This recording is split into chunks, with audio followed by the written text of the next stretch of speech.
Situation à la compagnie aérienne nationale Congo Airways, marqué qui la rassure d'un plan de relance adopté par le gouvernement lors du Conseil des ministres qui se veut une solution idéale pour pallier la difficulté que traverse l'aviateur public congolais.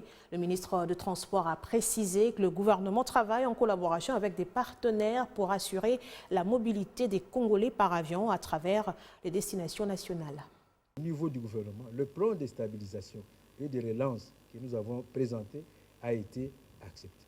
Maintenant, nous sommes dans le déroulé pour le processus d'acquisition. Mais revenons sur le Congo Airways lui-même. Congo Airways disposait de 4 avions. Un était déjà fin cycle, qui était entreposé à l'aéroport, là je disais, par négligence ou par non-diligence de certains agents, de certains dirigeants. Ils n'ont pas pris le soin d'envoyer l'avion à Tchéquie.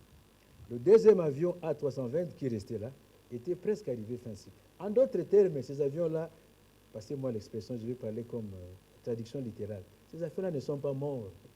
Ces avions-là sont opérationnels, ils doivent aller à Tchèque. Ils vont nous revenir ici opérationnels. Et dans l'entretemps, Congo Airways a 2 autres avions Q400, dont un est déjà en réparation à Malte, et la réparation doit prendre un peu de temps. J'ai expliqué comment est-ce qu'il faut. Quand vous êtes en train de réparer un avion, ce n'est pas comme comment on appelle ça, les révisions, les entretiens que nous faisons ici. Non, ce n'est pas ça. Donc il y a ces avions-là qui sont entretiens et le gouvernement est disposé à régler cette facture-là pour que les avions... Donc la société congolaise, sur le plan des avions, les sociétés n'ont pas de problème. Mais ce qui est vrai, nous ne devons pas nous voiler la place, il n'y a plus l'exploitation due à ces questions-là. Et nous avons fait de l'anticipation.